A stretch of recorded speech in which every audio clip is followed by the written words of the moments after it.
Hi everyone, and welcome back here on the channel. I'd like to tell you 5 pros and cons about the Sony a5100.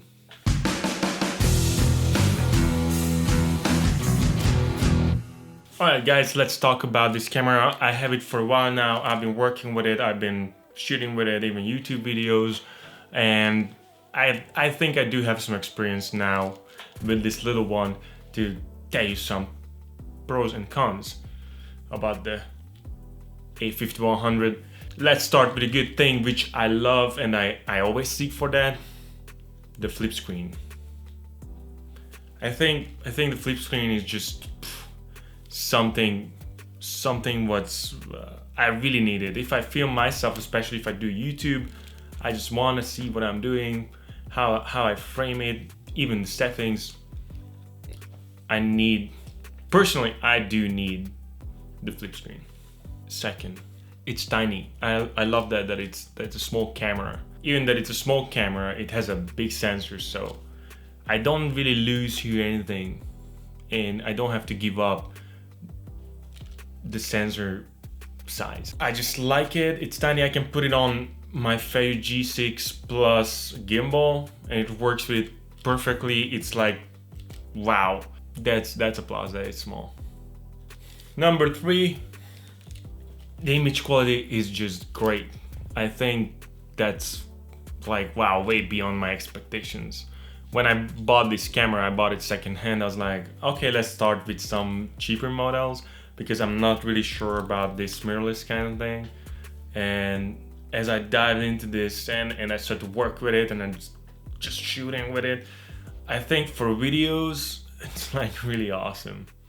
So I didn't have to give up anything for the size of this camera in terms of image quality. I have a 70D, that's what you see right now. It's good, but I gotta say I like this one better. 4, the autofocus. For me, Canon's dual pixel autofocus was something like, okay, that's the thing. So there's nothing else out there what I need as long as I have the dual pixel autofocus from Canon. But I gotta say, this little guy has an incredible autofocus, so I'm really happy with it. I'm just as happy with the 70D's autofocus. A super quick number 5, and that's gonna be the 60 FPS with a 1080p resolution. In this price range, you can't really find a camera which can do this as nicely as the 5100 does, so that's a huge plus.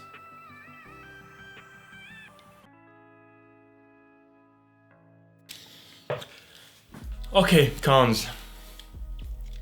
The first thing I don't really like about this camera, those are the lens choices. That's an E-mount, which is great. They have awesome lenses out there, but they're all really expensive. If you own a 5100 and you want to have some decent glass on it, yeah, that takes money. I have to say, and I have to admit, that even the kit lens are just great. Lens choices, not the best. Ergonomically, it's you know, you have to give that up if you want to have a tiny camera. So probably that's why I'm gonna upgrade to the 6000 series, maybe for the 63, 6400 or even 6500.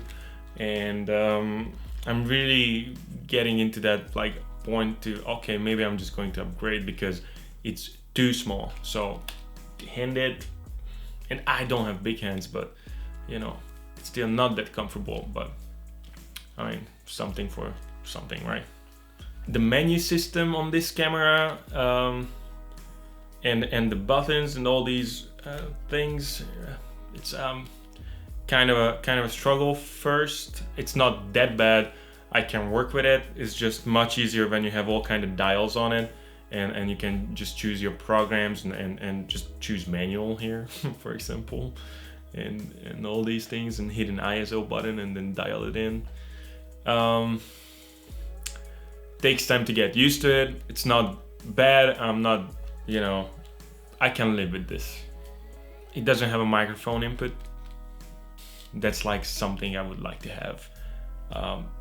to plug in a microphone into this camera, because like this I have to use an external recorder, and that's, yeah, just an extra step.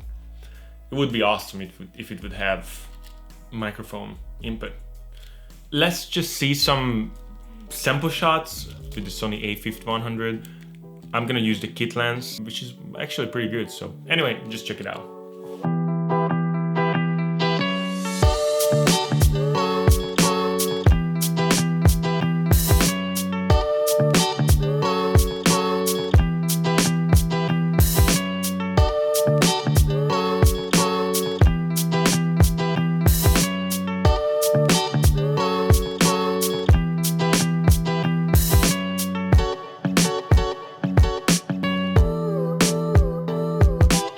I hope you enjoyed the video. I hope you liked it. I hope you had some information. If you have to decide what you are going to buy, I gotta say, for its price, I recommend this camera. If you're more like a video person, why I like this one, because it's really light, so I can use it on a gimbal, I can use it on a Steadicam, even on smaller rigs. For me, it was important that it's a small camera.